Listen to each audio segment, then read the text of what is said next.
Big boss season 7ലേക്ക് ഒരു selection എനിക്കും കിട്ടിയിട്ടുണ്ട്. കൂടുതൽ അറിയാം, വെൽക്കം ടു വിവേക്സ് വ്യൂസ്.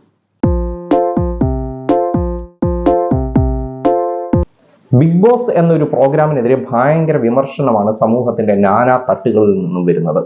എന്താണ് അതിന് കാരണം? ഒരു ഭാഗത്ത് ആർമി, പല ഇതിനകത്തെ കോണ്ടസ്റ്റൻസിൻ്റെയൊക്കെ ആർമികൾ ഉണ്ടാവുന്നുണ്ട്, അതൊരു സൈഡിൽ.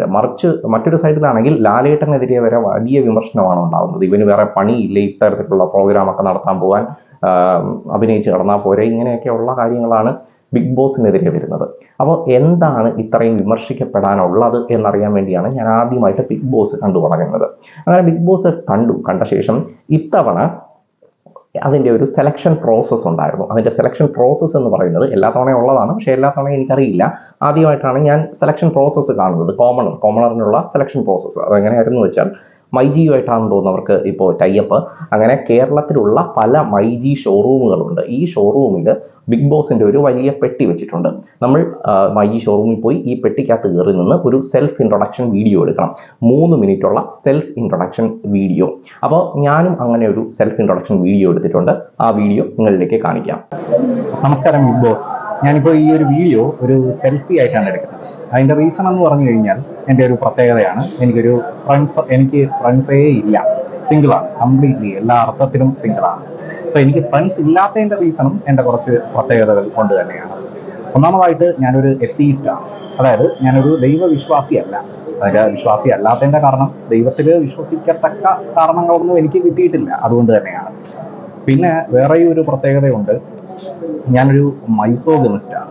മൈസോഗമിസ്റ്റ് എന്ന് പറഞ്ഞു കഴിഞ്ഞാൽ എനിക്ക് വിവാഹത്തോട് താല്പര്യമില്ല. എന്ന് പറഞ്ഞാൽ വിവാഹം എന്ന് പറഞ്ഞ ഒരു പ്രസ്ഥാനത്തിൽ തന്നെ ഞാൻ വിശ്വസിക്കുന്നില്ല.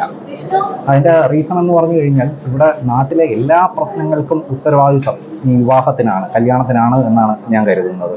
കാരണം എല്ലാ അണ്ടനും അടകോടനും കെട്ടി കുട്ടിയായി, ഇതൊക്കെ തന്നെയാണ് നാട്ടിലെ പ്രശ്നം. അതായത് അതിനൊരു ക്വാളിറ്റി വേണമെന്ന് ഞാൻ വിശ്വസിക്കുന്നു. അങ്ങനെ ക്വാളിറ്റി ഉള്ളവർക്ക് മാത്രം പറഞ്ഞിട്ടുള്ള കാര്യമാണ് ഈ കല്യാണമൊക്കെ. അപ്പോൾ അതൊന്നും അല്ല നമ്മുടെ നാട്ടിൽ നടക്കുന്ന കാര്യം. പിന്നെ വേറൊരു കാര്യം, എൻ്റെ വേറൊരു പ്രത്യേകത എന്ന് പറയുമ്പോൾ, ഞാനൊരു ആൻറ്റി നെറ്റലിസ്റ്റാണ്. ആൻറ്റി നെറ്റലിസ്റ്റ് എന്ന് പറഞ്ഞു കഴിഞ്ഞാൽ, എങ്ങനെയായാലും ജനിക്കാൻ ഒരു ചോയ്സ് ഉണ്ടായിരുന്നെങ്കിൽ ഞാൻ അത് ചൂസ് ചെയ്യത്തില്ലായിരുന്നു, ലൈഫ് തന്നെ ചൂസ് ചെയ്യത്തില്ലായിരുന്നു.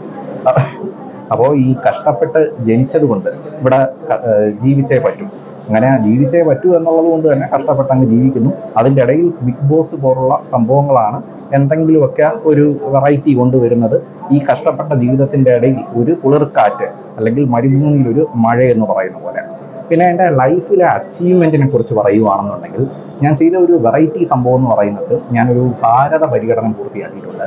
അതായത് ഇന്ത്യയിലെ 28 സംസ്ഥാനങ്ങളും 8 യൂണിയൻ ടെറിട്ടറികളിലും ഏതെങ്കിലും ഒരു സ്ഥലത്ത് ഞാൻ കാലുകുത്തിയിട്ടുണ്ട്. അതായത് 36 പ്രദേശങ്ങളിൽ ഏതെങ്കിലും ഒരു സ്ഥലത്ത് ഞാൻ കാലുകുത്തിയിട്ടുണ്ട്. അതാണ് ഞാൻ ലൈഫിൽ ചെയ്ത ഒരു കാര്യം എന്ന് പറയുന്നത്.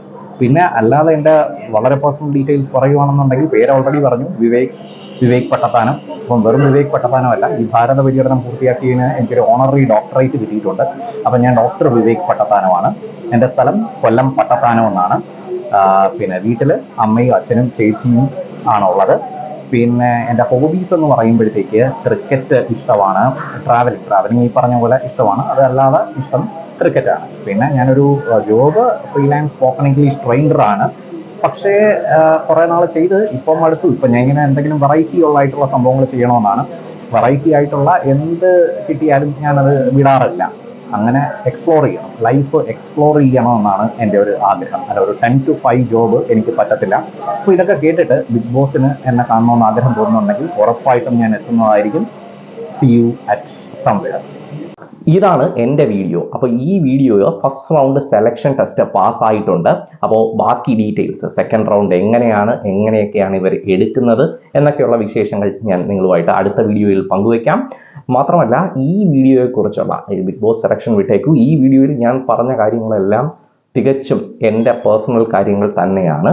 ആ കാര്യങ്ങളെക്കുറിച്ചുള്ള നിങ്ങളുടെ അഭിപ്രായവും നിങ്ങൾക്കിവിടെ പങ്കുവയ്ക്കാം. എനിവേ, അടുത്ത റൗണ്ട് സെലക്ഷൻ പ്രോസസ്സ് എങ്ങനെയാണ് എന്നറിയാനായി സ്റ്റേ ട്യൂൺഡ്. Thank you.